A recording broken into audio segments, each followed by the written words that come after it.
Here we go. He's here. Okay. We'll start in 30 seconds.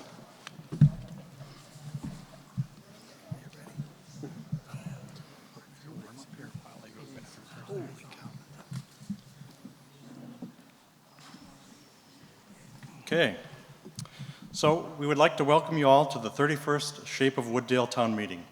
I am Jim Menching from Itasca Bank and Trust Company, and I will act as the moderator of this forum. For the first 30 Shape Town meetings, you've been used to seeing Jack Menching, my brother, sit on the stage.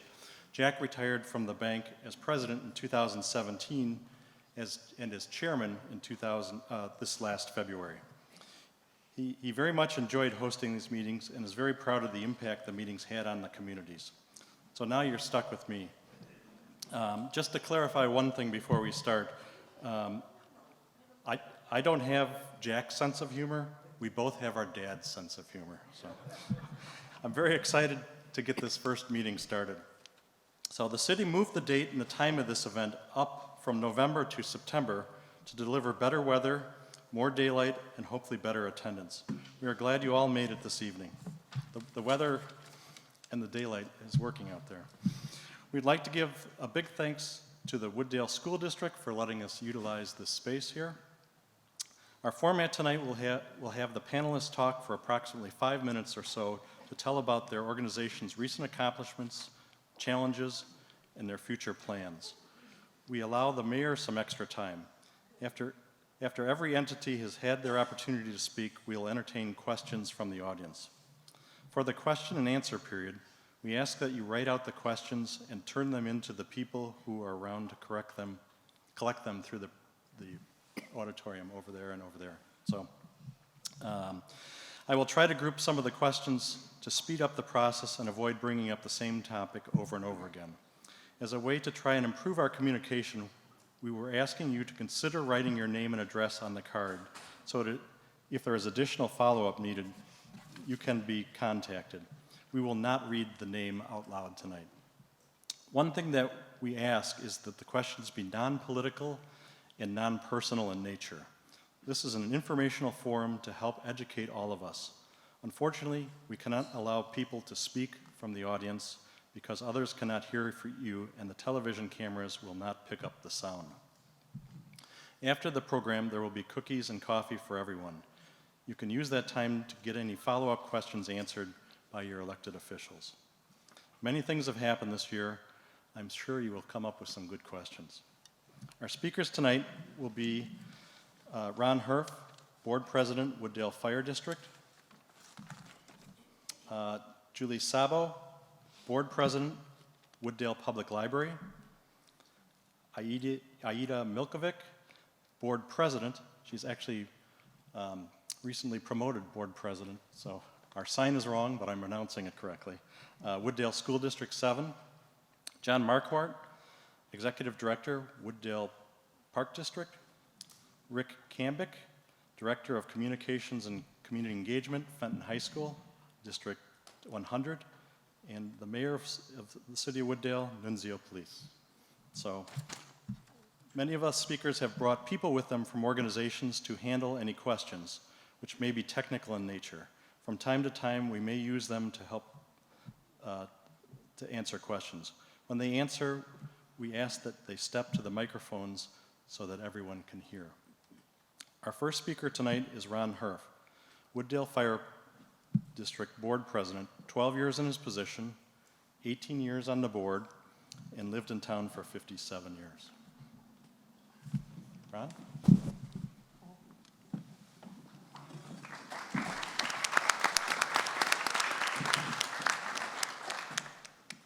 Yeah, still lived in town for 57 years. I don't even want to know how old I am, right? So welcome, and thank you for allowing us, the fire district, to come out and speak tonight. I'm here tonight with our fire chief, Pat Joel, and our deputy chief, Chris Steinis. Not here tonight is Tom Flanagan, our treasurer, Jeff Stanek, and Norbert Litz, and Dwayne Southwick, who is part of our fire commissioners.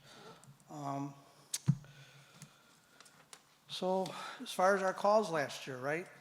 2024 was much like 2023. We had 2,301 calls, of which 794 were fire alarms with 41 structure fires. We also ran a total of 1,507 ambulance calls. So basically 23 and 24 were pretty much in wash, which was good. We ordered a fire truck back in 2022, and it took us 4 years to get it. We ordered an ambulance in 2023. We might get it in 2026. That's the problem we're having along with all the other fire departments. It's just taking so long. So many people blame it on COVID still. I don't really know what the problem is, but it's really taking a long time. So we are working through that. We've had to change some of our apparatus replacement schedules because the timing is kind of screwed up. But with that, we have the best firemen. We have the best equipment that you guys will ever need, which is very, very good. Our firehouses are 50 years old. They were built in 1971, 72-ish. So we're going to have to make some changes to our Georgetown fire station, which is also called Station 69. We put on a couple new, 3 of the overhead doors. This station here on Wooddale Road, which is Station 68, we are looking to plan on doing a new roof, a new generator, all new outside windows and outside doors.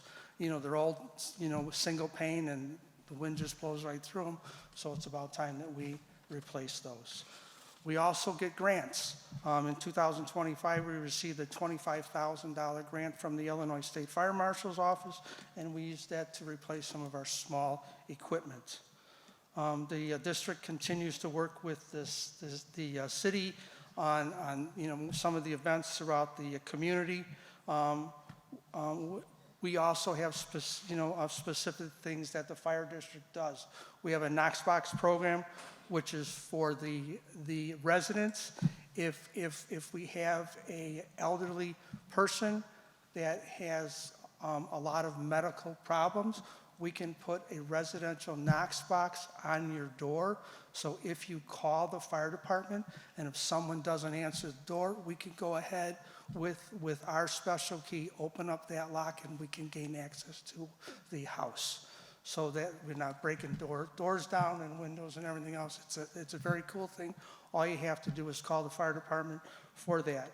We also do quite a few public education, first aid, CPR, fire drills. If you need any of that for either your business or home or school, please call us. Smoke detectors, we also offer free smoke detectors for all single-family houses. Your smoke detector don't work, call us. The guys will come out and we will install them.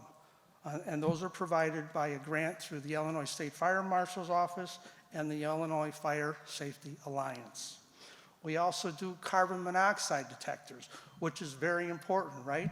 So carbon monoxide detectors are given to us via the Wooddale VFW Post 2149 and Country Financial. They donate those to us. Again, if you need a CO detector, please call us. We will install it free. Every house needs a CO detector within 15 feet of your sleeping area.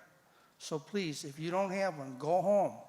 Make sure you got one. If it doesn't work, call us. We'll come and fix it for you. Same thing with smoke detectors. All you got to do is call. We also participate in the Memorial Day Parade, block parties, touch a truck, truck or treat, the Veterans Day events, and the Christmas tree lighting. Don't forget this year, December 7th, 2025, we have the Santa Shop food drive where the fire engine drives around town with Santa. You can set that up. You can have your kids come out, take pictures with Santa. We just need to know those addresses ahead of time. You can reach us social media, Facebook at Wooddale Fire Department, Instagram, Wooddale Fire, or our website, which is wdfd.org. If you need anything from the fire department of a non-administrative or of an administrative thing, please call 630-766-1147. And all the other things, because firemen do everything, right? Just call 911. We'll come out and figure it out and help you. Thank you tonight, for your continued support. We're here for you. Thank you.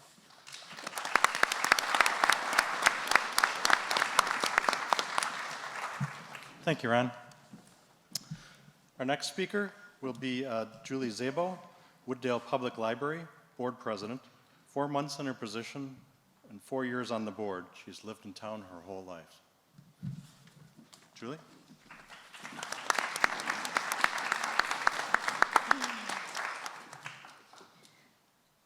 Good evening, everyone. First of all, I'd like to thank Itasca Bank for holding this year's Shape of Wooddale Community Forum. Thank you very much. Mr. Herf, I have some bad news for you. Uh-oh. I moved into town April of 1962. Uh-oh. And if everybody's thinking, Yes. click, click, click, that makes me 39 years old. Well, there's one.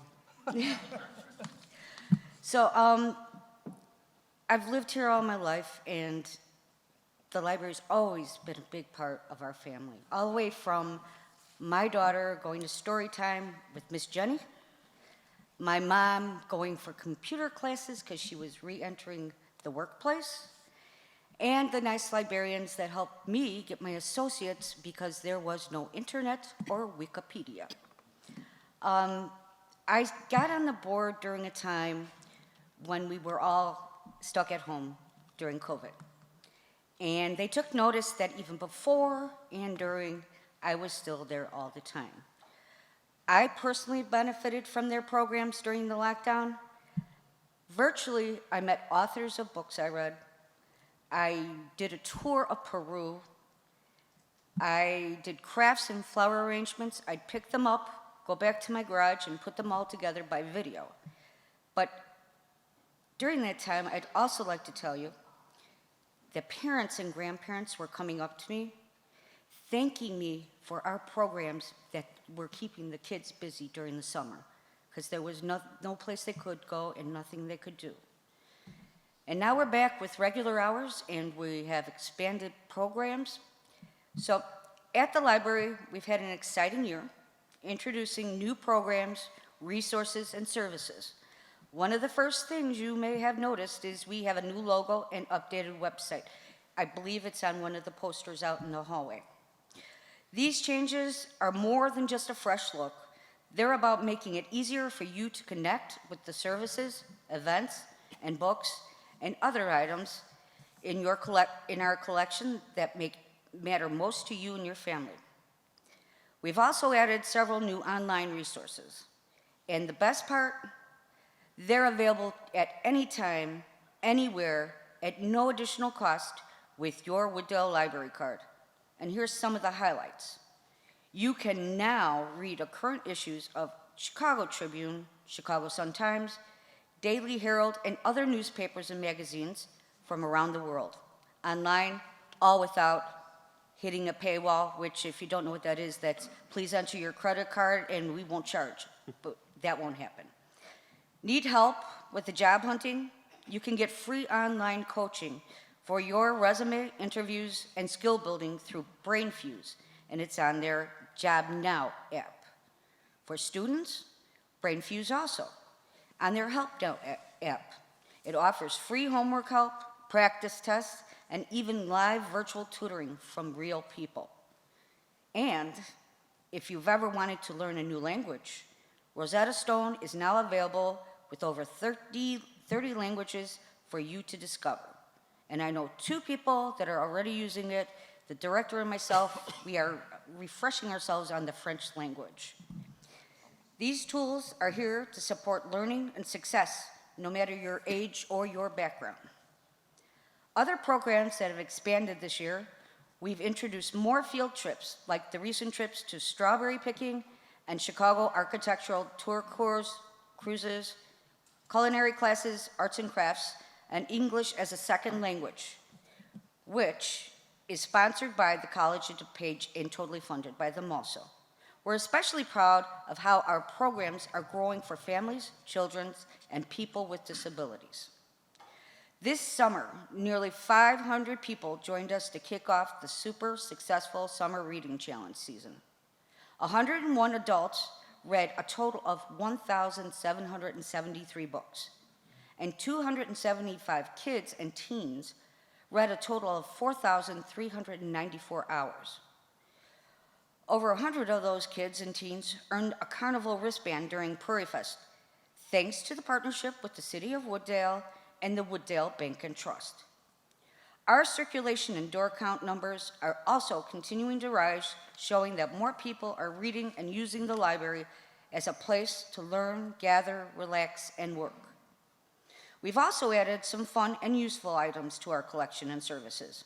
I believe that Barb mentioned this last year. One of our favorite new items in our Library of Things is our pickleball set, which is perfect to complement the new pickleball courts at the Park District across the street.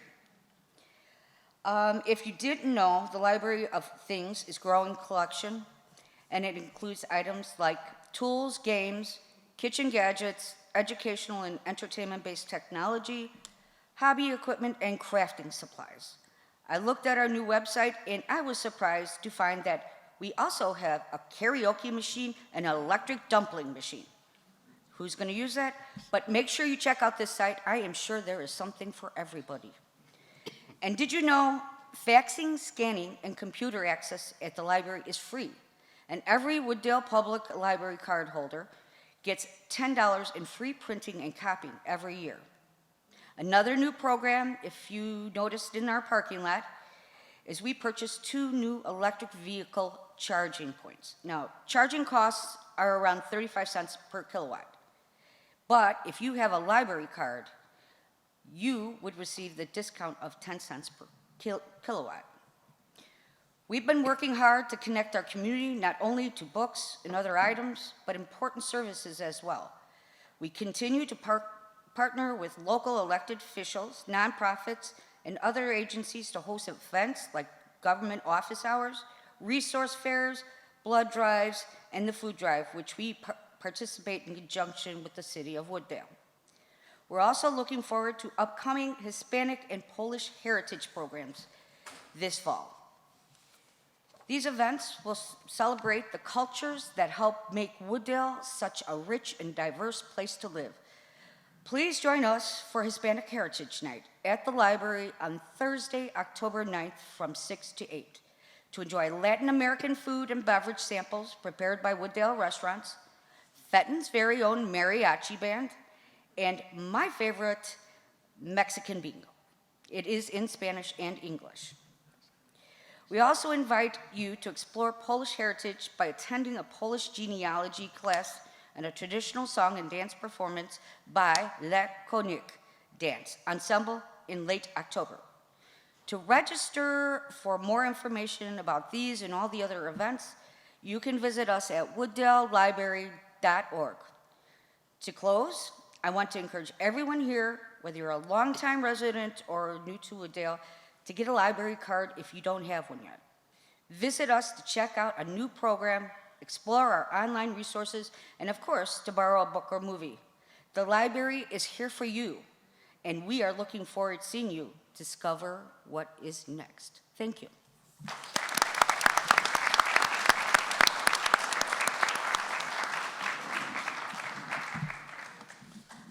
Merci beaucoup. Très bien. He was listening. Our next speaker is Aida Milkovic, Wooddale School District 7 Board President. She's been recently promoted, lived in town for 11 years, and been on the board for 5 years. Aida?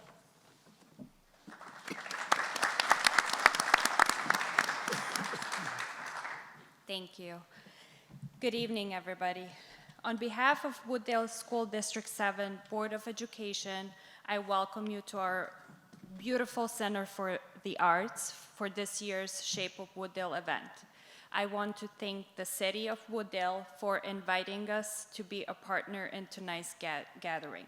Events like this remind us that when our schools, families, city, and community organizations work together, we all grow stronger. The Wooddale Board of Education believes it's their responsibility to provide our community with an excellent elementary school system for all children. In our district, teachers and administrators collaborate with families to both educate and support the character and social development of our children. This evening, I would like to speak about some of the activities taking place in our school district, which illustrates the Board of Education's commitment to our mission to serve our children, their parents, and the citizens of Wooddale. The Board of Education ensures all students are provided with a high-quality curriculum, which is developed by our own teachers and aligned to the Illinois Learning Standards. On the recently released Illinois State Report Card, all District 7 schools were rated as commendable by the State Board of Education. A commendable rating means our schools have no student groups underperforming on indicators chosen by state. Additionally, this past school year, our students posted an impressive 10% increase in reading achievement and 5% increase in math achievement. The Board of Education realizes that operating in a fiscally responsible manner is our duty to taxpayers of our community. Our consistent, conservative approach to managing finances has helped us to continue to remain solvent. Our Finance Committee continues to provide oversight to manage the financial resources of District 7 to ensure we are able to provide our students with a high-quality education and maintain and improve our schools, all while operating with a balanced budget. District 7 has once again been placed in the category of recognition, which is the highest financial category awarded by the Illinois State Board of Education. Our board is proud to have received this distinguished rating since 2006. The Board of Education understands these are difficult financial times for many of our families. This is why we work with administration to reduce student fees by 25% in 2022 and have had no increase to student fees for the last 4 years. Additionally, beginning with the 2023-24 school year, we have been enrolled in Community Eligibility Provision Program. Through this program, District 7 is able to provide breakfast and lunch at no cost to all students enrolled in our schools regardless of family income. Enrollment in this program helps us to ensure that all our students eat breakfast and lunch each day, thus making them better prepared for participating in class and learning. The Board of Education realizes that strengthening school safety and security is a top priority. The safety and security of our students and staff remain a top priority of Wooddale School District 7. This year, we are enhancing our security efforts by updating emergency response procedures, strengthening building access controls, and continuing safety training for staff and students.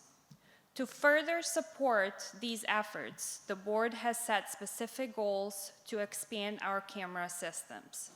By June 30 of 2026, all district buses will be equipped with operational cameras featuring 30-day recording capacity, and the junior high school will have a new camera system providing full coverage in the designated high-traffic areas. These initiatives, along with our strong partnership with local law enforcement, are designed to ensure a safe and supportive environment where students can learn and thrive. As we continue to update you on the work of the district, I want to take a moment to recognize an important leadership transition. After many years of dedicated service, Dr. John Corbett retired as superintendent, and we are so grateful for the steady guidance and commitment he gave to Wooddale School District 7. On July 1st, Dr. Shannon Dudek, who unfortunately couldn't be with us tonight, officially stepped into the role of superintendent. Since that time, he has been actively leading our district, getting to know staff, students, and families, and beginning the important work of charting the path forward. Dr. Dudek brings both experience and a genuine passion for student success, and the board is confident he will continue to build our district's strong foundation while guiding us into the future. The District 7 vision statement affirms that our students will strive for excellence. The Wooddale District 7 Board of Education and our staff work each day to create a positive atmosphere at our schools that supports a prevailing attitude of excellence among students and staff. We believe if we create an expectations of excellence from our students, then they will deliver excellence. We hope you enjoyed tonight's program and take pride in being part of a wonderful community we call home.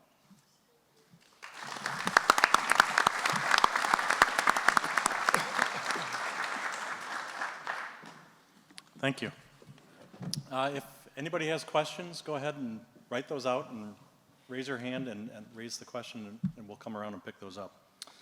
Our next speaker is John Marquardt, Wooddale Park District Executive Director. He's been 3 years in his position. Okay.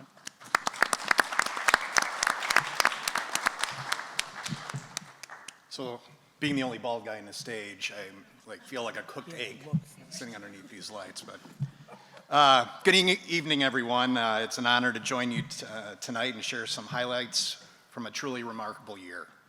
Since the last Shape of Wooddale, we've built momentum, strengthened connections, and created new opportunities for recreation, wellness, and community togetherness. In other words, we've been busy, but like the fun kind of busy. One of the year's most exciting accomplishments was the development of Recreation Park. The project brought brand new pickleball courts and tennis courts, along with a vibrant playground featuring inclusive elements, yes, even an accessible zip line. At the ribbon cutting, kids of all abilities lined up to soar through the air, and let's just say there were some parents, and they're probably in here, that tested it out as well. We also completed Central Park Phase 2, which includes new swings, a tot playground, and also outdoor fitness equipment. Basically, we're giving you a workout option while kids wear themselves out, so it's a win-win for everybody. Another step, our major step forward, was welcoming Calvary Church property into the Park District family. This space will soon be the future home of our senior programming, while also serving as a multi-use facility for all ages and rentals. It's a new chapter for us, and I'd like to think of the Park District just unlocked a bonus level packed with potential for programs, connections, and fun. Looking ahead, we're planning White Oaks Phase 3 improvements with upgrades to trails, lighting, and open spaces, plus a Brookwood Park renovation is also on deck. Of course, last year was not all about facilities, it was also about experiences. We brought back classics like Scare Walk and Holiday Lights, and the whimsical pizza pop-by from the Grinch, because nothing says community spirit like free pizza from a guy who stole Christmas. But our summer lineup was strong as ever. Grillin' and chillin' at Salt Creek Golf Club gave everyone a chance to kick back with some good food and music. Blues, Brews, and Barbecue, which, say that 5 times fast, combined 3 life's greatest joys into one unforgettable evening. The summer movie series, in partnership with the City of Wooddale, brought families together under the stars for free outdoor movies. And Party in the Park celebrated our latest park projects while giving families a fun way to connect close to home. Our programs and facilities also shine on a broader stage. The Beach Water Park earned the Platinum International Aquatic Safety Award. We were picked as top picks for Best Park District, Best Driving Range, and Best Public Golf Course for the 2nd year in a row by the readers of the Daily Herald. And speaking of golf, we did nearly 30,000 rounds at Salt Creek while hitting about 3 million golf balls at 390. To put that in perspective, over 2,200 residents attended community events. We offered 185 programs across all ages, and we hosted 180 rentals at our facilities. These aren't just numbers, they represent kids discovering new playgrounds, families enjoying holiday traditions, seniors connecting with friends and neighbors, laughing together over a movie night, a barbecue plate, and maybe some wine. That's what makes this job rewarding. It's just not about the parks, it's the connections and memories we help create. As we look to 2025 and beyond, we remain focused on investing in our parks, our programs, and our people, ensuring Wooddale stays a place where the community thrives. With that, I want to thank you for your trust, support, and partnership. Thank you, everyone.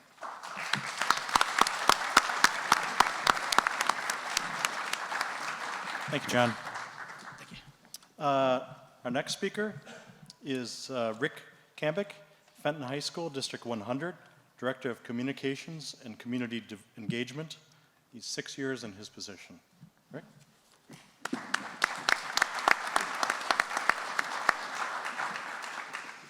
Hi, good evening. Again, my name is Rick Cambick. I do communications and community outreach for the high school. It's an honor to be here with all of you tonight, and I just want to give you a shout out for being here. It's important to know what's going on in your community, to hold us accountable, to tell us what you want. And from my point of view, these are some great folks up here. We've done a lot of stuff together. We've coordinated a lot. We've had joint ventures, all for your benefit, and I'm thankful to them. So I'm actually here speaking in place of our school board president, who is over at the high school leading our monthly school board meeting. His name is Kerry Lewis. We also have Vice President Leo Figueroa, Board Secretary John Radzinski, Mr. Reed Goodridge, Ms. Rachel Matug, Dr. Christopher McCullough, Mr. Michael Miller, and our superintendent, Sam Benson. And a quick note, Dr. Benson will be retiring in June of 2026, and we're currently in a superintendent search process with the guidance of a search firm, Hazard, Young, and Atia. The goal is for the school board to select a candidate before the calendar year ends, and for that person to take over on July 1st, 2026. Thank you to everyone who took our community survey and indicated your priorities for the future of Fenton High School. So for the beginning of this school year, we started on a little delayed so that we could have a cushion to finish our newly constructed STEM wing. That's science, technology, engineering, and mathematics.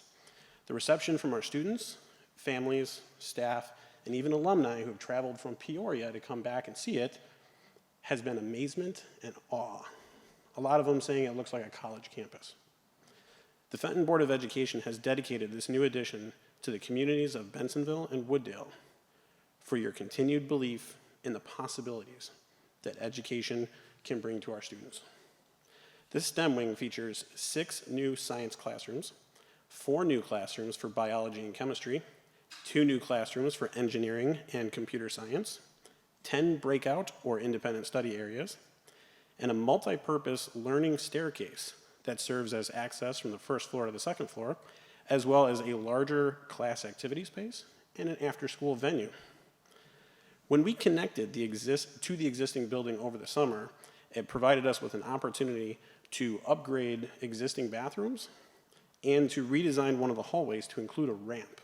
Both of these were really big ADA accessibility objectives that we were able to accomplish for our students and for all of you when you come to visit. In that same hallway, we were able to gut the existing 3 science labs and the 2 adjoining prep labs and convert those into 5 brand new classrooms. Our computer science students, if you see on our boards, have already begun programming drones to fly up the learning staircase one step at a time. And then they're learning to compress their codes and their algorithms so that all of the commands and actions they're telling the robot to do take up less space on the hard drive, and therefore they can tell it to do more stuff. We have numerous robotic arms that are on order, so in about a month and a half, they will be programming robotic arms to do a variety of actions. As we move forward, we will continue to seek opportunities to repair and modernize other parts of the building, which was originally constructed in 1955. Overall, our students are continuing to grow and learn academically. Our graduation rate remains around 88 to 89%, which is comparable to other high schools in DuPage County. We've been advised by the Illinois State Board of Education that we will receive a commendable designation for our upcoming school report card. This summative designation is a description of how well our school meets the needs of all students. There are 4 designations: exemplary, commendable, underperforming, and lowest performing. Similarly, about 2 weeks ago, we were ranked as one of the top high schools in the nation by U.S. News and World Reports.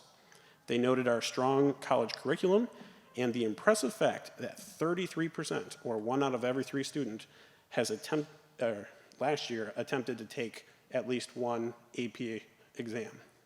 A student who earns a 3, a 4, or a 5 on their AP exam is awarded college credit, even though they're in high school. In fact, the College Board also notified us a couple days ago that there have been 33 current student selections at Fenton High School for its national recognition program due to their high academic performance over their high school careers. We experienced this type of success in large part thanks to our incredible staff and the amazing parents that partner with them. 2 of our Fenton teachers were selected as finalists for the 2025 Golden Apple Award for Excellence in Teaching. That's actually kind of a big deal. 470 nominations were made throughout the whole state of Illinois, and only 30 finalists were selected. We were the only school district to have more than one. We also watched one of our incredible teachers receive a congressional commendation in January for her personalized approach to working with English language learners. For our students, that is an incredible opportunity to see their teacher being talked about and pictured in the halls of Congress. Our new incubator program continues to grow. Incubator classes teach students how to create and develop their own small business with guidance from industry professionals who visit on a regular basis to provide mentorship. At the end of the year, we organize a pitch night. It's a competition similar to the TV show Shark Tank. The incubator students can earn money to put towards their business idea. We actually have one of our donors and mentors right here in the auditorium named Jimmy Ochoa, so thank you, Jimmy. We're very thankful for all of our other local business owners and alumni who have contributed prize money or their valuable time and insights to assist our students.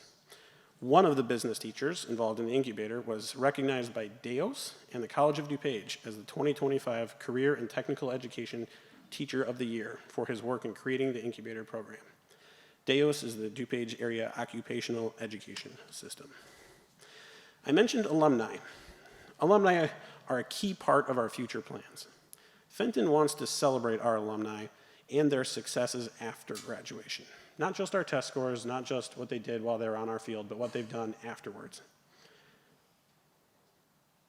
Similarly, we want to invite them back to share their wisdom with our current students so that our students can walk the same path a little quicker. In doing this, we're rebooting our Alumni Wall of Fame. If you know of a Fenton alum with an outstanding career achievement or contributions to the community, please reach out to me. I'd love to make a nomination. We're also calling all alumni to our upcoming Band and Choir Holiday Concert, which takes place on Sunday, December 14th. It will be our 100th annual holiday show. And one segment of the show will feature alumni on stage singing a couple of songs along with our current students. So there's still time to sign up for that if anybody went to school at Fenton and would like to come back. The entire community is invited to join that celebration. The event is free of charge. I'm going to attempt to do a rapid fire through our extracurricular achievements. I could be up here all night and not cover every worthy celebration. We have last year 608 students, or approximately 43% of the entire student body, participated in extracurricular activities. Performing arts is especially strong, a strong source of our Bison Pride. We had another student win an individual speech state championship, which makes 8 state champions in the last 7 years, which means they did a whole lot better at the microphone than I'm doing right now. Our group interpretation cast took 3rd place in state for their show. That was their best finish since 1979. The stage crew for our contest drama production won the state championship, 1st place, for drama technical performance. That involves the creation and management of sets, props, audio, and lighting. Fenton also won this championship in 2023 and 2015. One of our girls cross-country runners finished 16th place out of 243 runners in the whole state, earning her an all-state runner designation for being a top 25 finisher. And last year, our boys soccer team won the regional championship for the 3rd time in 4 years. The Mighty Bison football team last year went 6-3 and competed in the playoffs for the first time since 2013. One of the team captains was selected by the Chicago Bears as a 2025 Chicago Bears Community High School All-Star. They only picked 20 of them. It was for his leadership on the team and his exemplary volunteer activities. So I'm going to read a quick excerpt from what he said in his acceptance speech. He said, "No one at Fenton High School volunteers with the hope of receiving any sort of recognition or gain. Wearing the blue and orange is a privilege that the residents of Bensenville and Wooddale have provided me. It's my duty to return the kindness and to provide for others in the community who are chasing their dreams or who are in need of help." That's pretty awesome, right?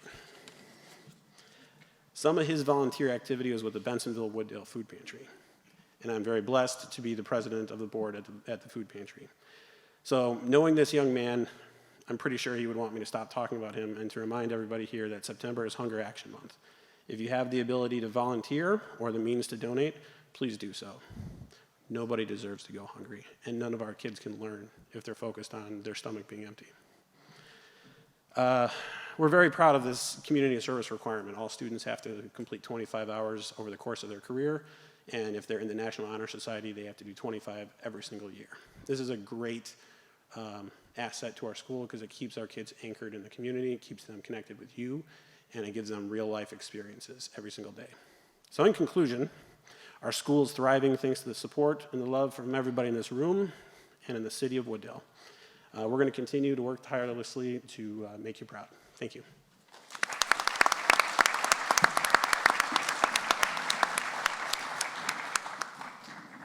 Thank you, Rick.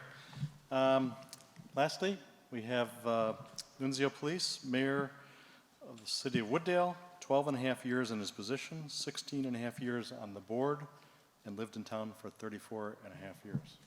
Nunzio?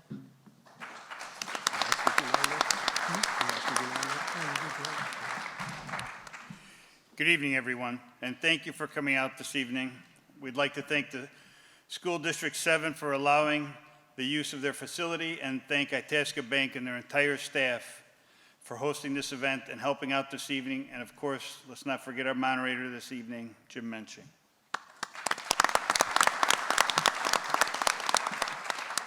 Also like to recognize our city council members that are here in attendance today. From Ward 1, Jason Carr and Nyla Fonseca. Ward 2, Arthur Woods and Mike Curielli.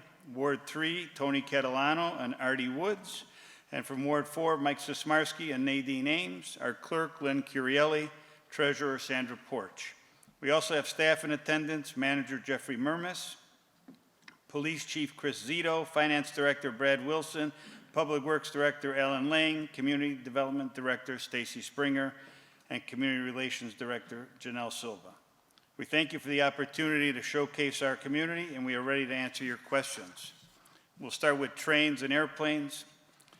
As we've said in the past, we're part of a 9-member coalition that was against the train merger. The coalition was awarded a grant of $940,000, which is used for monitoring CPKCS train usage during the 7-year probation period that was mandated by the NTSB, the National Transportation Safety Board. We're still waiting for the FAA to approve the nighttime fly quiet runway rotation. And as well, we're also advocating for less daytime noise by balancing the use of the runways for more evenly use of the runways north and south airfields. IT, we continue maintaining our computer system infrastructures so we can provide better service. If you have not done so, please scan the QR code for the Code Red Community Notification System. This high-speed telephone communication service alerts residents and businesses of emergencies, dangerous weather conditions, city events, and other important information that requires attention. The City of Wooddale continues to follow current cybersecurity initiatives and practices to keep our technology systems safe and available for our employees and citizens. The IT department continually monitors and updates our technology systems and provides cybersecurity training to help educate our employees and keep them safe on the internet. Our police department, we recently finished the police department renovations. We had a ribbon cutting on September 4th. Public safety is always a priority for us. Providing our police officers with the proper equipment is key to their success. Over the past 3 years, The police department has deployed flock safety license plate reader cameras throughout the city, or LPR. Since the first deployment in 2022, the use of LPR data in daily investigations has grown substantially. Last year, LPR data was utilized in over 70 investigations, yielding positive outcomes. Year-to-date, LPR has been used in over 45 investigations. Utilization of these LPR cameras has been invaluable to assist with criminal investigations by tracking down stolen vehicles, locating vehicles of interest, and aiding in finding missing individuals. LPR data from Wooddale has recently used to track a suspect who was wanted for a double homicide in Streamwood. By integrating this technology into our daily operations, our officers are not only solving more cases, but also preventing future crimes, making our community safer. The City of Wooddale has taken important steps to ensure the safe and responsible use of new transportation options in our community. With the increasing popularity of e-bikes and e-scooters, we work closely with the police department and city attorney to establish some regulations that protect both riders and the public while maintaining access to these convenient forms of travel. We have set some guidelines on age requirements and where these devices can be used. E-bikes may be ridden on roadways and designated bike paths, while e-scooters may be used on both roadways and sidewalks, with some restrictions in certain park areas. Importantly, devices must display their classification, battery wattage, and top-assisted speed, so enforcement and compliance are straightforward. These new regulations reflect our city's commitment to balancing innovation and safety. We recognize the benefit of e-bikes and e-scooters as eco-friendly, efficient ways to travel, but we also want to make sure that everyone, whether they're riding, walking, or driving, feels safe on our streets, sidewalks, and in our parks. Public Works. They are in charge of capital improvement projects and maintaining our infrastructure, such as the treatment plant, water mains, sewer lines, road maintenance, and snow plowing, vehicle maintenance, as well as mowing 75 acres of lawns and landscaping of planted areas. They also handle most of these programs that we provide, like sidewalk and driveway, it's a cost share, skunk and rat removal, cost share, rear yard drainage, dial-a-ride, discounted rides, reimbursements for rain barrels and generators, discounted grass and snow plowing programs for seniors, and the veteran banner for our veterans at no charge. We have a few projects happening. Addison Road water main replacement, which is almost complete, hopefully another couple of weeks from my understanding, and the Elizabeth Drive Bridge replacement and straightening of the road, and also a multi-use path from Wooddale Road to Addison Road.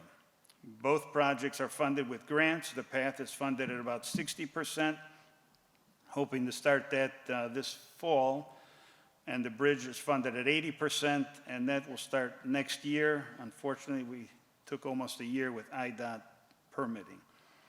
We're also replacing our old 100,000-gallon water tower with a new 750-gallon water tower that gives our water system better reliability and stability. This project is being 100% funded with TIF dollars. There will be a new traffic signal at the corner of Central and Irving Park Road. We are still waiting on IDOT's final review. Then we can advertise for bids. We were hoping construction could start this fall, but may push into next spring, giving residents, fitness enthusiasts, diners, and shoppers a more pedestrian-friendly and place to cross. We also continue the road resurfacing and I&I, which is our inflow and infiltration program. The I&I program helps reduce operating costs associated with unnecessary treatment of stormwater and improves system reliability and structural integrity of the collection system. Also helps us meet our IEPA permit requirements. We continue to work on stormwater and are currently working on the first 3 projects identified in Ward 1 stormwater study, which will increase water retention at the southeast end of Wooddale at Illinois 83 and Oak Meadows Drive. These were originally intended to be completed as 3 separate projects. However, we were awarded a green infrastructure grant through the IEPA, funding approximately $1.7 million, which is about 75% of the project. This will hold approximately 3.4 acre-feet of additional water storage, which is over 1 million gallons. We were hoping to start this year, but due to some permitting delays, the project will now start early 2026. In all, total grant funding awarded to the city for fiscal year 2026 projects was $6,459,616.10. Economic development. As of 9/18, we have issued 533 permits so far this year with a total value of about $25.75 million.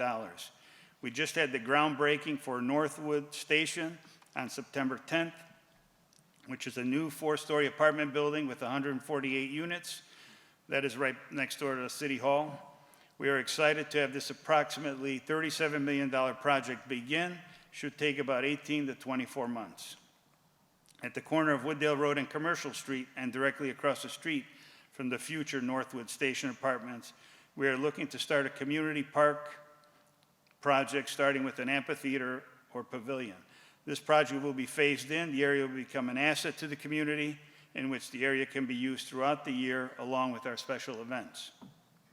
The industrial park, our industrial park is in a great location along the 390, which connects the 490 and should be completed in 2027, which makes us a very desirable location.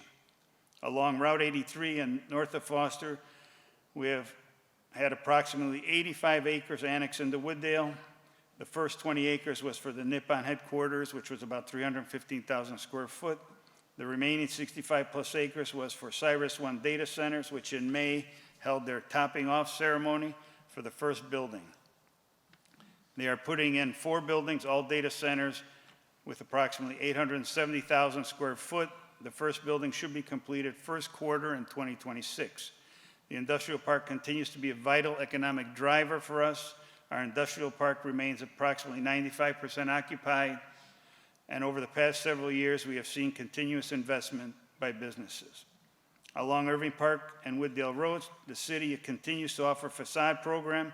This is where we partner with business owners by reimbursing up to 50% of the exterior building and site improvements that improve the aesthetics of their property. 2 businesses received facade grant funding this past year. These improvements along the city's busiest commercial corridor help promote Wooddale as a vibrant, attractive place to shop, dine, and do business. We already have another one in progress right now. And Wooddale also has 2 parcels of land for sale. We originally had 6 parcels available for sale. We're actively looking for investors and their business owners to come in with a plan and continue the redevelopment and revitalization of the Irving Park and Wooddale Road corridor. Our finances, the City Council and I, along with our city staff, strive for fiscal stability. The entire city budget is approximately $55 million. That's excluding transfers, which includes all expenses such as infrastructure, vehicles, maintenance of all of our equipment and buildings and personnel. The general fund portion of the budget is approximately $18 million and covers the costs related to primary operations of the city. As of the end of fiscal year 25, the general fund is showing around $7.7 million in cash, which is approximately 5.5 months of cash reserves in our general fund. But we prefer to have 6 months reserve. We also have $15.9 million in all our other funds, which is another 10 plus months of cash. The state continues to short our LGDF, that's Local Government Distributive Fund, from 10% to 6.5%, which reduces our share by approximately $1 million per year for the past 12 years. This is money that should be used for infrastructure. Starting this January, the state is canceling the grocery tax, which may cost us approximately $250,000 per year. We were given the choice to add our own tax, which most communities have done, but we chose not to pass the tax, saving our residents money. We always strive to work within our means. That is why bringing in new businesses helps support our revenues. Wooddale remains financially sound. Our finance department has received all 3 of the GFOA Triple Crown, which is the Government Finance Officers Association awards for the past 14 years in a row. The awards are for budgeting, the annual audit, the popular financial report that we produce. We thank the staff for their dedication and hard work for the citizens of Wooddale. We continue to pay off the wastewater treatment plant from our water fund, the stormwater mitigation projects from our non-home rule sales tax, the Public Works Building from TIF funds. We still have one small line of credit which is being paid from the sale of the city-owned properties that was purchased for future development. The assessed value of the entire city in 2015 was approximately $485 million and has now grown to $754 million. This is due to our continued growth, and now the annexation of the 85 acres, the value will increase dramatically as construction is completed. Special events. The city hosts special events aimed at promoting our community and providing entertainment for everyone living and working in Wooddale as an enhancement to the quality of life here. We are enjoying another successful year, which kicked off with the Memorial Day Parade and Prairie Fest. Our 4-day festival features Resident Appreciation Night, great music, an incredible fireworks display, carnival, an expanded family fun tent, and excellent food vendors. This festival takes place in June. We also have our summer movie series, which we collaborate with the Park District, Sounds of Summer concert series, and the Wooddale Cruise Nights. We also have a few events left this year. The Green Fair is our recycling event, Saturday, October 4th from 10 to 1. Trunk or Treats, Sunday, October 26th from 1 to 3 p.m. Tree lighting at City Hall, November 22nd from 3 to 5. This year we're doing it early. See if we get more people to come out. It might be a little warmer than December. Most of our special events are free and family-friendly, showcasing the fun and vibrant community that many call home. We also strive to meet the needs of residents, which includes providing up-to-date information and recognizing local veterans. We collaborate with other government agencies to enhance our community and make it a wonderful place to live and work. In conclusion, the goals for Wooddale, very simple: keeping our streets safe, remaining fiscally strong, financially responsible, continue to update and improve city infrastructure, buildings, and equipment, improve areas that continually flood as to minimize damage, enhance the aesthetics of Wooddale, making us a destination, continue to work with neighboring communities so we can deliver a unified message on what we would like done to minimize airplane and train noise, continue to provide excellent service to the residents and businesses through the hard work of our staff and employees, whether it's having a police presence, repairing a broken water main, trimming a tree, snow plowing, or just making sure the streets are kept clean. If anyone ever has any questions, always feel free to call any of the city council members or myself or city staff. Phone numbers and emails are listed on the city website. On behalf of the entire city council, thank you for being here this evening, and enjoy the rest of the holiday coming.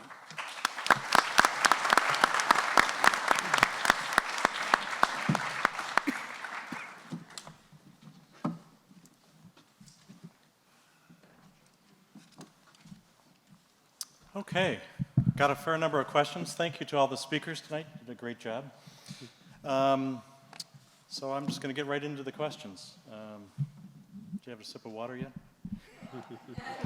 I don't have any questions yet for the school district, so if there's any questions, tonight's your chance to ask those. So, Go ahead. So, this, for the city, for the police chief, speeding on Elizabeth Drive, especially motorcycles, is out of control. Is very dangerous. Any way to control that? Chief, you want to address that? Yeah, on Elizabeth Drive, we're constantly sitting over by the Forest Reserve, but we will continue to remind the officers to make it known that there's a concern, and we'll try to do additional enforcement there. Thank you. More for the city here. Any update on vacant property along Irving Park and the grocery store in Georgetown? So I know we have some couple vacant lots. One is ours by the old bank. The Georgetown store, I keep hearing there's a store coming forward. I don't know if they've applied yet for any permits. Ms. Springer, do we have an update?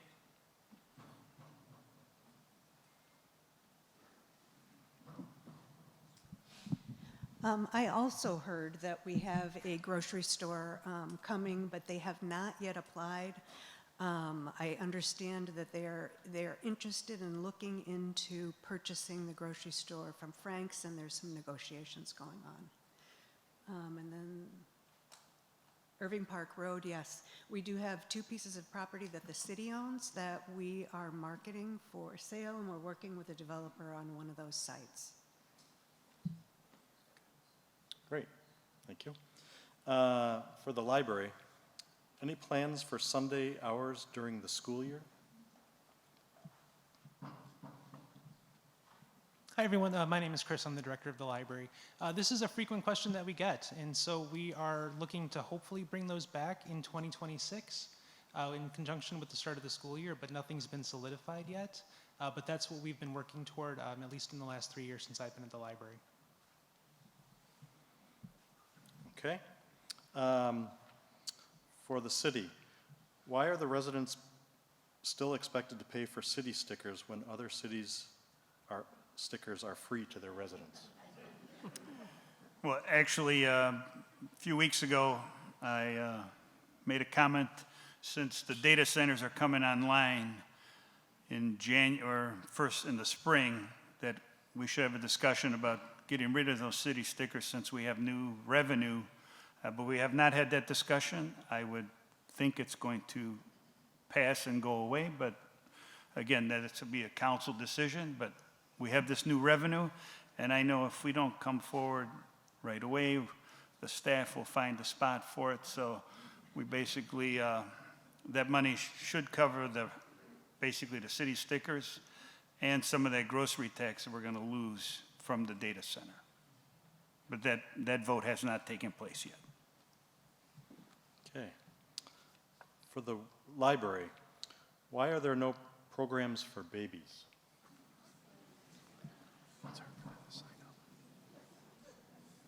We actually do have programs for babies. We had our very first baby story time this last week, and then we also have a toddler STEAM program, I believe. I'm looking at you, Marianne. I'm sorry to call you out, but as a staff member in the audience. So we do, in the form of a baby story time and then a toddler tot kind of activity and arts and crafts sort of event that followed right afterward. I encourage you to look at our website, wooddalelibrary.org, and that will have all the programs that we offer. Great. For the city, where is the money coming from for Community Park? So the money for Community Park, basically, we have the hotel tax. That'll be some of the money. And again, so just so everybody's aware, the entire project is an astronomical number. That's not the real goal for me personally, but again, $12 million. We're looking to start with the amphitheater and the pavilion. We've scaled that down. The first building they brought forward was over $4.5 million. I think now the pavilion would be somewhere around $1 million, $1.1 million. And again, we're looking to use that facility year-round, maybe a farmer's market or some type of rummage sale, something, or hasn't been discussed yet. Mr. Wilson, you have anything else as far as the money? Am I good? Okay. Thank you. For the mayor, got a couple questions on Elizabeth Drive. What's the targeted completion date for the bridge, and what's happening with that construction? Okay, so the first thing, like I mentioned, the multi-use path is supposed to start in October. We're not sure if they're going to complete the entire path. They might have to come back and blacktop it in the spring. The bridge will start next year. Unfortunately, it took IDOT over a year to get back to us. And I'm not sure, was it 18 months for the bridge or 24? Mr. Lang, do you remember?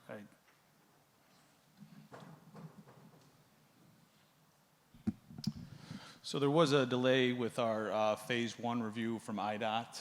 It set us back about a year. And then there's also a 30-inch gas pipeline, which runs right where we want to put the bridge, which we're working with the Magellan 1OK Corporation to see if we can straddle it or somehow relocate it in order to orient the bridge as we want.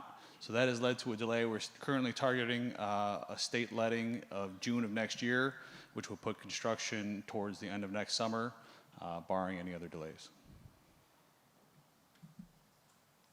Great. For the fire district,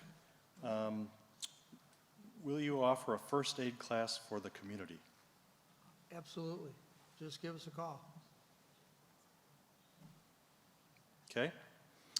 For the mayor, these are two questions, and they both talk about the same thing. How will the high-density apartments, I assume both on Wooddale Road, affect traffic in that area? Ms. Springer? That'll get a little more technical.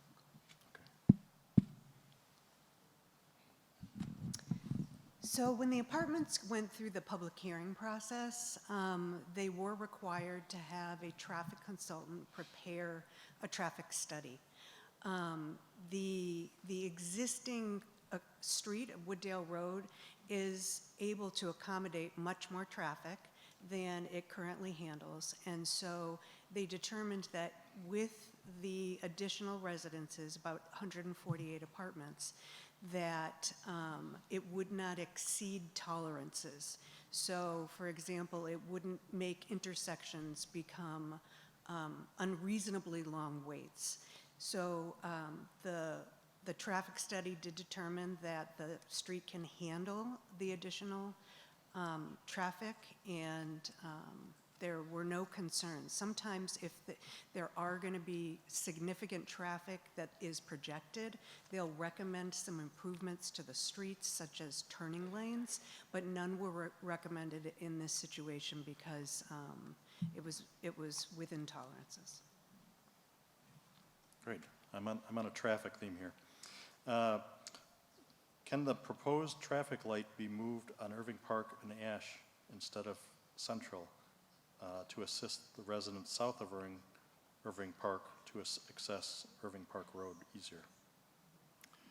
So Mr. Lang, you can remind me if I'm incorrect, but so at Ash, I think we were told no because it's too close to 83, I believe, and then at Central, basically, that's an FAU route, and that's why we were allowed. Is that correct, Mr. Lang? He's nodding his head. Yes. Very good. It's great to see, for the city again, it's great to see streetlights on Forest Preserve Drive west of Prospect. How long will it take ComEd to get them turned on? Mr. Lang, you have a date yet? I'm hoping very soon. I just heard back yesterday, in fact, from ComEd's Phase 1 engineer, so I'm hoping to have those on within the next week or two. Good. For the library, I have two questions that are the same theme here. For those of us who live in the Wooddale but are part of the Bensonville Library District, are we able to use the programs if our card, that you said state, use your Wooddale Library card? And the other one is very similar. So we have a really good problem at the library where our programs are really popular. And so we do limit some programs to those who do have their Wooddale Library Card District, or Wooddale Library District card instead of another library's card. But anybody can register for those programs. They just may get put on a wait list, or they can certainly attend all the drop-in programs that we have, that's for sure as well. Thank you. For the city, we live on the side of the street where everyone can park their car on. When strangers park there, our mail will not be delivered. The other side of the street never has the issue. What can we do to correct this situation to help receive our mail? Chief, I know some streets we have parking only on one side, and that was done, I know, many years ago. Yeah, without knowing what street it is, if you'd like to contact the city afterwards and let us know what street it is, we can look into any options that are available. Okay, in this case, there was no name on the back, but that is a way to get the questions answered more specifically. But I won't read any names here tonight. For the Park District, why is there no splash pad at Central Park? Well, it wasn't in the original plans that we moved forward with for Phase 2. It's not saying that a splash pad will not be built in the community sometime. We're always looking at, park renovations and what is the best potential amenities they have at each park. But as for the Central Park Phase 2 project, when I inherited it, it did not have a splash pad. Okay. For the city, when will we be getting the decorative signage for the train station at Division and Wooddale Road? I was told a year ago it was in the works. It would look great. A decorative sign.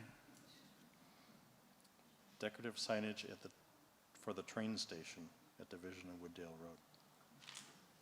Mr. Lang? I'm sorry. The city has a plan to roll out some decorative wayfinding signage throughout the community, and we've been working with the sign manufacturer. Some of the locations were on state or county routes, and they wanted a little more detail on how the signs were going to be affixed to the poles to make sure that there was no concerns with wind loading. So it's still in the works, and we're hoping to have that resolved soon. Great.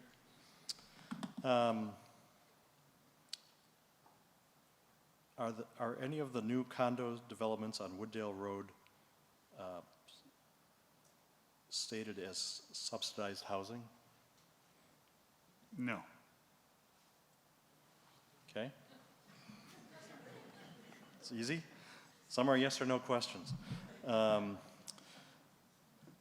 So these questions I think you addressed, but maybe if there's anything else, what's in the work for any new commercial or retail businesses? And there was an update on the Frank's food store. Well, if you don't know yet, Beef Shack opened up about 3 weeks ago. They took over the old Burger King building and seem to be doing very well. Egg House took over the old Christie's. They seem to be doing very well. We thought we had somebody for the corner of Wooddale, the southwest corner, but another holdup over there, so I'm not sure what's happening there. I don't think we have any updates, correct, Ms. Springer? And we're waiting on Marino's at, I'm not sure what's going on there. Can you give an update there? Basically, they pulled the permit, but I'm not sure if they're, redesigning or something now. I think the update you gave is the most current that we have. They have gone through the approval processes. Their plans have been approved. They were issued a building permit a few months ago, and it's up to them when they would like to proceed. Great. Thank you. For the Wooddale School District, do buses have heat and air for the whole bus for extreme hot or cold days? If not, will that ever change in the future? It's a very good question. As a parent, I know some of the buses do get air, but it's only in front. No, Pam is shaking no. The windows. We're certainly going to look into it in the future, and I'll be able to answer your question better. But as of now, no. The answer is no. Okay, thank you. So I have about 6 questions, all relate to data centers. Okay. So I'm going to break them down into some sub-questions to do my best to do that. Okay. Will the data centers have any effect on the water bills, their usage of water? So basically, these data centers are not water cooled, they're more electric, the use of electric. So the utility tax collected, like I said earlier, that first building next year should net us around $300,000, and we're going to be discussing how to use that first $300,000, like I said. As far as water usage, we had a business come into town about 1.5 years, almost 2 years ago. Cleaning service, which uses a lot of water, which helps stabilize some of our water fund, our water, because let's face it, the city, when you're remodeling, they ask you for, you know, water saver toilets, faucets, everything's water saver, so our usage has gone down. And I know, I think a few years ago I talked about this, we went down about 60 million gallons per year, and I think I did the math with the finance director back then, if I remember right, costing the city about $600,000, and if we didn't enforce all those water savers, we might be making $600,000 more, which would stabilize the water fund, but that's not the goal. The goal is to water saver, right? So we're doing our best to hold it. I believe we have not had an increase now in 3 years. Yeah, Mr. Wilson is saying yes. Unless you want to come to the microphone, I want to give you a chance. No? Okay. So I think tagging right along with that, there were a couple questions that asked about the electric. Will that have any impact on the electric rates for the residents and other businesses? No, so ComEd, I know, I think it was what, $10.50 a month, raised their rates, and that's because their infrastructure is in disarray, let's say. They haven't kept up with their stuff. Mr. Wilson's very anxious to give us a more technical answer. Go ahead. This one, so I apologize for being on the phone, but it's a very interesting concept. So there's two things, as the mayor said. So ComEd itself, they have their GRIT plan, which stands for their Grid Reliability Infrastructure Transformation Project. So basically, in this area specifically, they're upgrading their infrastructure between Wooddale, Elk Grove, a little bit of Bensonville, a little bit of Itasca. They are beefing up their infrastructure. As the mayor said, it's a little bit dated, and so they're having to get back on top of that. Additionally, in the middle of the summer, you probably got the letter, heard that everybody's rate was going up, as the mayor said, about that $10 a month or whatever. So this was related to the PJM electric auction. Who's PJM, you might ask? They are a regional transmission operation or organization, and they operate in 13 states, the northern part of Illinois all the way down through the District of Columbia. When they did so basically they supply power for most of the Midwest and part of the eastern region of the United States. When they did their bid, there was additional power requirements, additional power needs that drove up their bid requirements that they had to buy energy from. Also at the time, they were taking offline coal and other fossil fuel plants due to the push for being green in the environment. And then additionally, there were interconnection issues with other regions of the country. And then, like I said, they last year didn't buy enough power, and so they had to overpay to buy new power to compensate for what they didn't buy last year. So between ComEd, their reliability program, a lot of the building in the western suburbs, and then this bid from this 13-state conglomerate that provides energy to all of us, those are all the reasons that your bill has been going up and why, kind of what's going on with the energy grid here in the Chicagoland area over towards the East Coast, in a nutshell, basically. Thank you. Still sticking on the data center. Concerns about how many other homes in the area could be torn down to build more data centers, and a question about how many homes and families could be displaced to build more businesses, commercial businesses in the next 10 years. So as far as I know, they're only building these buildings in this area. I've had people ask me that are along 83. So the area that they were working on, basically a lot of those lots are over half an acre to an acre lots. As you go farther south, those lots become more like a quarter acre to a third of an acre. Probably becomes a little more unrealistic for them to pay the kind of prices they were. We don't see that happening, but to be honest, we heard somebody was actually behind the Park District here last year was looking to buy homes, and then I've heard that that's kind of stopped, and that's all north of Foster because those lots are the bigger lots. As far as anything else, nothing that we know of. Okay.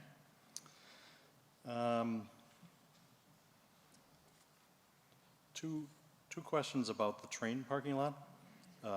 One's more of a comment. Did the repaving really need to be done, and who paid? And the train station paving looks really nice. So the train station generally funds itself with parking fees, and every so many years, I don't know exactly who wants to answer that. Mr. Lang, do you know, do we resurface? Is it like every 15 years? Yeah, generally within that range. It gets a fair amount of traffic and a fair amount of weathering with snow through the winter time. So it was beyond the point where preventative maintenance would have extended the life any further. So it was due for resurfacing. Great, thank you. The other comment was the clock tower corner always looks great. So. Thank you.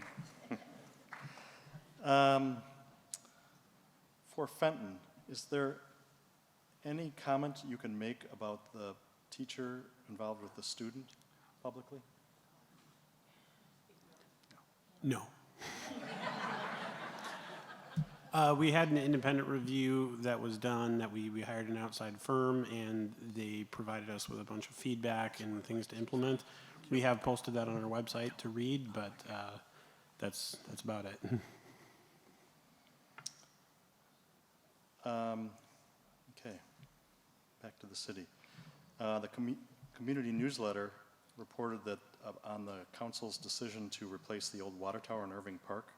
So what are the costs, what are the funding sources, and what is the timing of the construction for the water tower? So the water tower, I believe, we just approved the bid, I think it was like $5.1 million. That money's coming from the TIF fund to take care of that. That's not coming out of any general fund or any other city fund. That's basically the TIF fund to provide basically more stability and reliability on our water pumps, water lines. I don't think I'm missing anything, right, Mr. Lane? We're good? Anything else?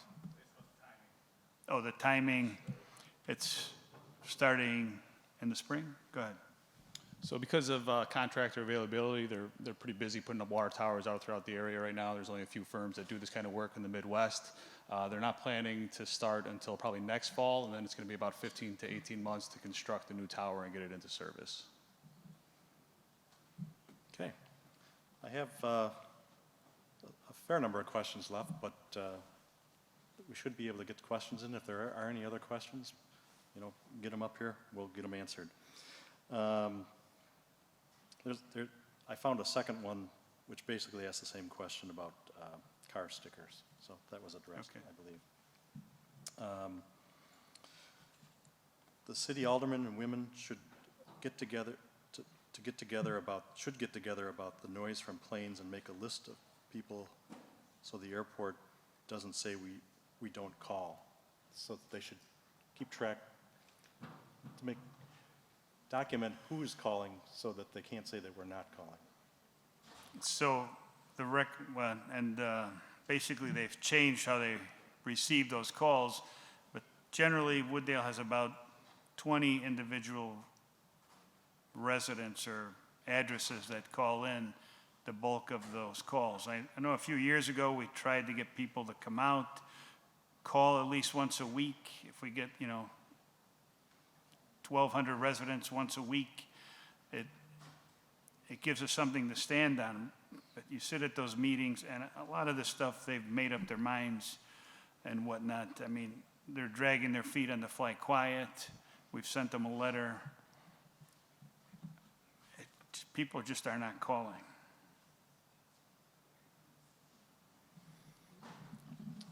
For the fire department, are the free smoke detectors and CO2 detectors available for townhouses and condos also, besides single-family homes?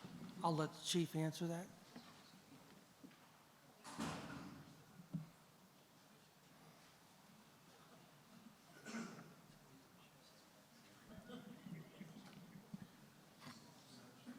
Hi, everybody. I'm going to stay on this side in case there's more for us, but carbon monoxide and smoke detectors are available for single-family homes and homes that are owned by the resident. So So if you're a renter, that's your landlord's responsibility. And we have to come evaluate the site. You may be in a building or in a townhome that doesn't have gas. You wouldn't need carbon monoxide detectors unless you have a garage attached to your home. Smoke detectors, we can evaluate that as well. If it's a landlord's responsibility, then we'll let you know, and you can take care of that through your lease. Okay. For the city, I guess it could be for anybody, will our taxes be going up? If so, how much? Unfortunately, taxes always seem to go up. Every 3 years, they reevaluate their taxes. Mr. Wilson, you want to give a little more technical? No? You're a little more well-versed on the taxes, but basically, everybody, if all the taxing bodies pass their real estate tax every year, let's say the city chose not to raise their tax, so instead of everybody getting like 2.1%, you wouldn't even notice it. The other taxing bodies would receive like 2.3%, my understanding. There's a pool of money, correct, Mr. Wilson? I know you can give a better explanation than I'm giving right now. I'd love to call Jeff up because he's looking like he's tired. Okay. Yeah, the first thing that popped into my head, unfortunately, and I apologize, but it was death, life, and taxes, right? So, yeah. So to the mayor's point, the township, the county, they do their triennial or quadrennial assessment of your homes. So that's what you've seen over the last year or two, which has probably led to some of your valuations changing and your property taxes changing. Also, every year, every taxing body on your property tax bill, including everybody up here, or depending, if you're in the different parts of the county, if you're in some of the Bensonville school district or library district or park district, or if you're on the west side and you're in the Itasca ones, every taxing body has to pass their tax levy every year, and then that gets sent to the county and then applied to your tax bill. So it's really a function of everybody on your tax bill, and that includes COD, the county, the airport district out in Schaumburg. Everybody levies taxes. So it's up to each individual taxing body and entity as to what they do with the tax levy every year, and then that goes into the stew for what your taxes are. Also, if it's based on an amount, not a millage rate, it's spread out over the entire EAV, the equalized assessed valuation of all the properties in the district. So if businesses are going up higher in value quicker than residentials, then a little bit more of the burden will be spread to the businesses than the residential. So it's, I guess, like I said, at the end of the day, at some point your taxes are probably going to go up, yes. But again, it's based on each individual taxing body and what they're levying on every given particular year. And then it goes against the EAV for that area and how property values and the different types of structures, businesses, residential, commercial, how those are appreciating or depreciating at that time. And that all goes into the pot. And that's kind of how your tax bill is calculated on a quick high level. And I'm sure that's clear as mud. But again, at the end of the day, I think, at some point they will go up. But how much and for why, that's where it gets gray and nebulous for everybody. But sorry if I confused everybody, but it's a little complicated. Okay. More revenue generating. Many water towers have attached antennas on the sides and top for wireless communications. They can be a visual blight when when a lot of them are installed, and some people believe they could be a health hazard. Does the city have any plan to allow antennas on the new water tower? As of right now, nobody's approached us, but I know we have them on the old water tower. And what Mr. Lang sounds like they're transferring them. Is that what you're telling me? Yeah, so after the new tower is constructed, the old tower will be demolished, so we'll be transferring those wireless antenna over to the new location. And we do have some guidelines for aesthetics to keep them, as blended into the tower as we can. And I'm not nearly smart enough to comment on the health risk associated with it, but the people smarter than me tells me that there's no need to be concerned. Great. What is going, for the city, what is going on in the mobile home park? Why is it still a mess and rainwater draining out of, onto the sidewalk where school children walk? I know we've been dealing with the sidewalk issue. I know Mr. Lang's been talking to the county. Who wants to take this one, Mr. Lang or Ms. Springer? Yeah, so that sidewalk along Wooddale Road is actually owned and maintained by DuPage County, and it is a very short parkway over there, and the sidewalk is at a lower elevation than the road, so it collects a lot of the runoff from the surrounding area. Fortunately, there's not much the city can do about it because it's not ours, we don't own it, but we can report those issues to the county to see if there's something there that they can address. Okay.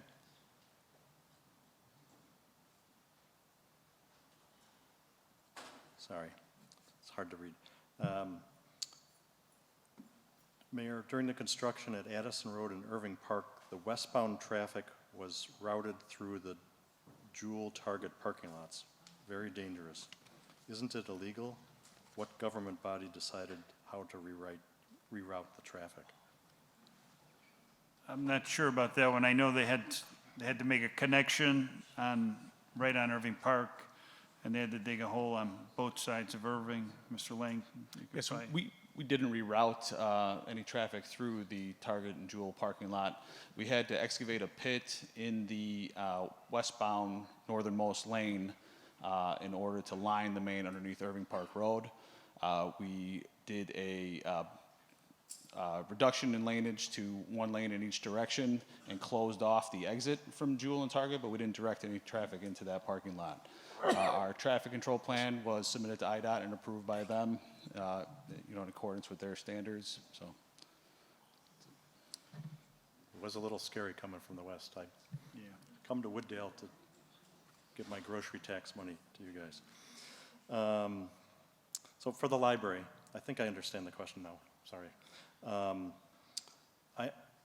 This may be I don't understand all the nuances of the, I'm a resident of Wooddale, and to get I was declined for a Wooddale library card because my address is not taxed for the library. I was told it could cost me $525 a year to obtain a library card. Is there a resolution to this? Right, that's the library. In short, no. In yes, or in length. Essentially, we follow the same district boundaries that the school district does, which is why part of the town is in Bensonville's district and part of the town is in our district. It's a constant problem that we run into, but I can't really speak to those who made those district boundaries when they did. We couldn't even sell anybody a Wooddale library card if we wanted to from that part of Wooddale proper. It would be against Illinois state library law. So the best I can do is offer everybody to just come and use our services as much as they can. But really, if you're in the Bensonville Library District, that is your home library district. Okay, thank you. For the mayor, could you explain more about how the train merger is affecting Wooddale? So the train merger, basically we get about, I think it's 3 freight trains a day.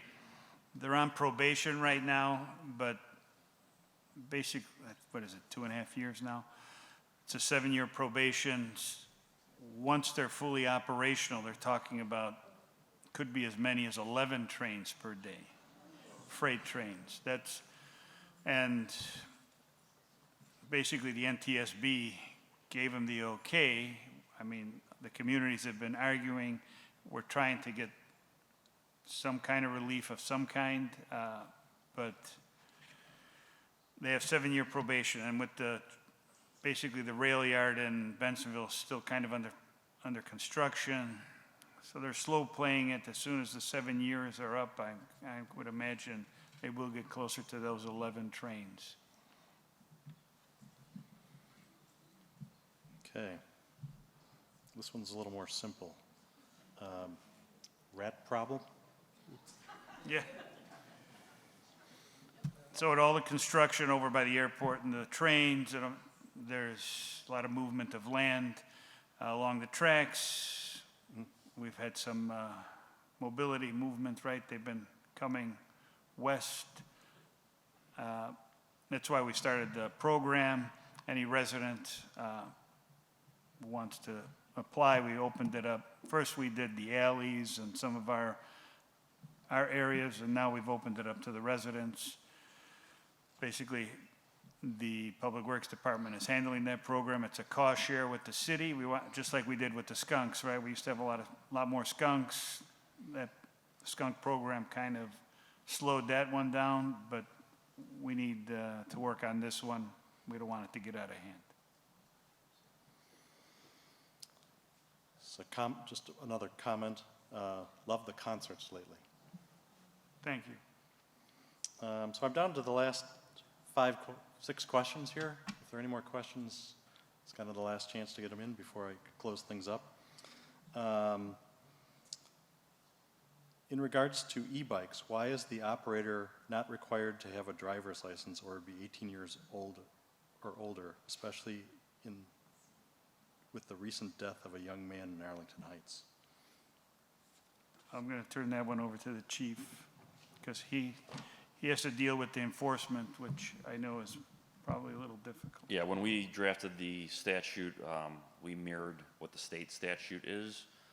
So we followed how the state statute is written. A lot of municipalities have different statutes, but because we neighbor Itasca, we mirrored theirs and Roselle's. So all 3 towns are pretty much in alignment, mirroring what the state statute is and how it was written. It's a question about the airplane noise. We've been coping with the busy east-west runways at O'Hare the last few years. Has there been any talk or allowance for soundproofing windows replacements with the aircraft flying so closely to our homes? So whoever is in the contour was eligible for the windows. A lot of other people that are south of Irving Park, like myself and quite a few of my neighbors and west of us, basically we're not in the contour. Supposedly they're going to do another environmental impact study once they finish the airport, but it's amazing how they never seem to finish. And that's when they're going to start the environmental impact study, supposedly, which could take up to 2 years. But they say they've modeled all the information already, and honestly, the southern runway was only supposed to handle so many flights, but then they went with this offset approach and made it permanent. We asked, why is this becoming a permanent approach instead of temporary? And no, we've already decided that it's permanent. So again, we're trying to get them to use the northern runways more evenly, so we don't get 70% of the flights per day.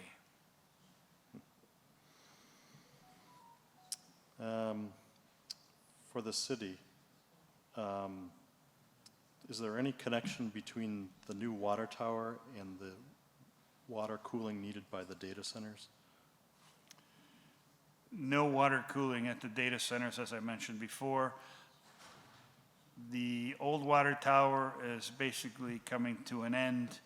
It's 100,000 gallons. The new tower is 750,000 gallons. The one to the north, I believe, is 500,000 gallons. The larger capacity will take care of the city for the future for the next 75 to 100 years. Basically, it's going to help our pumps, our reliability of our water lines, and give us enough pressure. So at the far, if I remember right, the far southeast end of town, the water pressure was what they call passable, okay. You know, this will definitely improve the water pressure and the reliability of our entire system. I think you just answered the second question on here. Will it improve the water pressure in Ward 2? Yes. Also for the city, will the city be adding drones to the police department to monitor events and arrests and other police activities? Go ahead, Chief. Yeah, we looked into it and I believe it was last year budgeted for it. But there's some federal regulations on a lot of the drones that police agencies were buying were made in China. And Congress is putting some restrictions on purchasing drones for law enforcement and military out of China. The alternative, the American-made ones are a lot more expensive. So we're still researching it, but for now it's been put on pause. Interesting. I assume this is for the mayor. Where are the monarchs we talked about? The what? Monarchs, like monarch butterflies? Oh, the butterflies.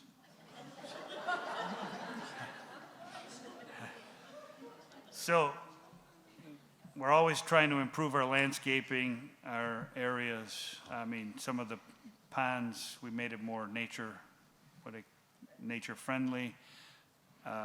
Actually, I had a resident telling me the other night how she loved the natural grasses in the pond. And she says she's seeing butterflies. Honestly, to me, when I see some of that stuff, you got to maintain that stuff. Otherwise, it kind of looks weedy as far as I'm concerned. If it's kept up nice, where at some ponds we do have a service, it looks much better. But we're always trying to improve our landscaping, like any areas we have, like at the Memorial, at the Water Tower, wherever we have landscaping spots, we basically hire out pretty much to keep those up and looking good. Down to the last question. Prairie Fest parking was difficult this year since parking was not allowed at the nearby industrial parking lots as in past years. Will this be addressed for next year's fest? It was too far to walk. Yes, we're working on that. One of the businesses told us they had 3 shifts and they were there. They're busy. They're going to have cars in and out. Honestly, I watched that one building. They had nobody there at night when we had the fest going on. We're going to try and talk to them and see if we can work something out. I know the manager has that as a priority for his agenda, correct, Jeff? You want to say something? Give you a chance. I appreciate the opportunity. I'm Jeff Murmas. Very happy to be here. I'd like to thank everybody for showing up tonight. Very important questions. I didn't want to get left out like I did last year for the first time in like 20 years, so thank you. But yeah, it is a priority to obviously improve on parking out at Prairie Fest, but like the mayor had mentioned, we do not actually control the parking. We have to work with our business partners in the industrial park. Some years they're more cooperative than others. One of the newer businesses that came in, as the mayor mentioned, does have some different shift schedules, so they couldn't promise us a lot. But we will work with every business in there to try to get a better parking solution for next year. Again, a lot of it is out of our control, but we will try to be better at that. Okay, one last question. Back to the water tower. So the water use, on one hand, water usage is down. On the other hand, we have to replace the water tower. How are those two related? So like I said, basically a water tower, every 25 to 30 years you have to repaint and what's it called, iodize, right? Cathodic process, make sure all the welds and everything's good.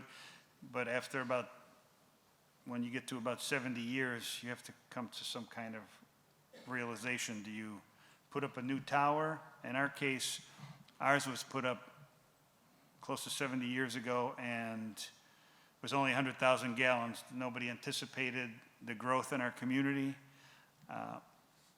Basically, this will take care of the growing future of the city and should be more well equipped to handle our basically reliability to the lines, right? So if there's more pressure on those lines, you might have more water main breaks, which is inconvenient for residents when you see those guys out there in the middle of winter, you know, and your water's shut off and you can't take a shower the next morning or something because they're working on the lines. So we're trying to improve reliability, pressure, and sustainability of the whole system. Great. It's not easy to be up here and answer all these questions. Let's give our speakers a big hand.